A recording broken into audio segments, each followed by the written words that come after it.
When did you realize Caleb and Jojo were perfect for the parts? The epiphany. Jojo right away, because she was kind enough to send me through internet a test, and I was amazed by how she understand the character right away. I have basically no indication to give. She was just like boom, and I love her the tempo voice was like perfect for the character, and so that was it. It was her. Then my fear. So first Jojo. No. It was later, but Okay. for her it was very simple. Okay. I've seen the thing, and that was it. Caleb, I watched a small picture, and then we met, and I didn't know who he was, and to be honest, you need to, even before to talk about the movie, you need to meet and see if we can, maybe two dogs sniffing each other, and yeah, after a few drinks, I really like his personality and his kindness. And then after a few meetings, we said, do you love animals? Do you want to read the script? And that's how it starts. So Caleb and Jojo, what did you think the very first time you read the script? The first time I read the script, I fell in love with it. I thought Luc did such an incredible job of with the exposition in terms of like knowing. He says, I did a pretty good job at the audition, but I think that's because when I read it, I understood it. It was pretty well. It was so well written that, it's like some books you read and you just know what the author is saying. I mean, it was a script, but you get what I'm saying.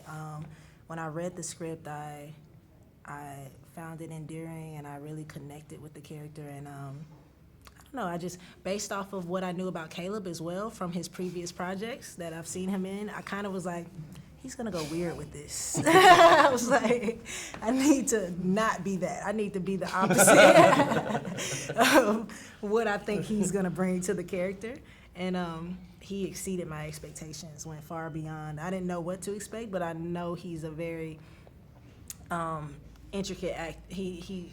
I've seen a few of his projects, and I know he truly becomes. I didn't know him, but I'm like, these are characters because each one is so different. So I just felt like, yeah, let that character shine. And you, Caleb? I thought the script was absolutely wild and crazy, and Luc told me that it was impossible, that he didn't know how this was going to be played, and when I read it, I thought the same thing. I didn't know where to start, but my girlfriend and I read it, and we were just in awe of something that neither one of us had ever seen before. I've never read anything like this. It was something very much him, and as I got to know him better, I got to realize that more and more, but it's something I think no one else can do. And it's Luc Besson, and that's what the story was. That's what it was. It's just wild, and just didn't know where to start, honestly. Absolutely. Look, the music, as in many movies of yours, is like another character. How did you choose the many songs in the movie? Sometimes by hazard, and when it comes to Caleb performance, Douglas, as an actor in the movie, because he's an artist, he can also the only way he can interpret someone is someone who doesn't move so much, because he cannot. So that was a big criteria to choose, like for example Edith Piaf, or because Edith never moved, she's always so. Dietrich was strapped to a bar for the later bits of her years, So in fact, you're choosing reverse, like who can he play, who doesn't move so much, but and the other music, sometimes it's totally by hazard, like Eurythmics, for example. I was in my car, and I basically think about the movie 24/7.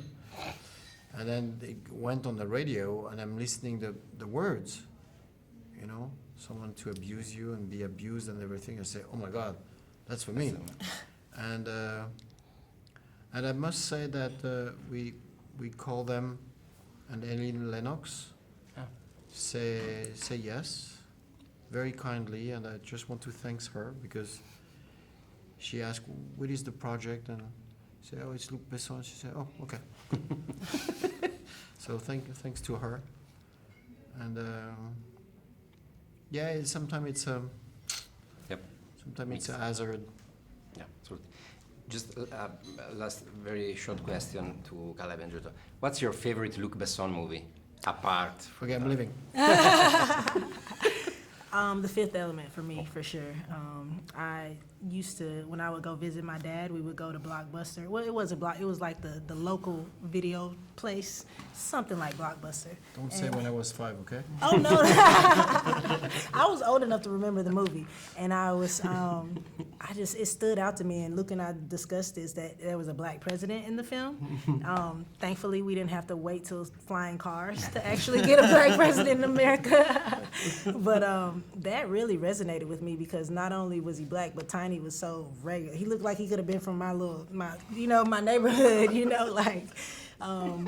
and then, of course, Chris Tucker was incredible. And then I honestly, when I watch it back now, I'm like, how did you even do that back then? Oh, believe me, lots of people were against it. Well, I'm talking about just the cars flying and the imagery, and it seemed pretty advanced for back then. The black president was an issue for some people at the studio.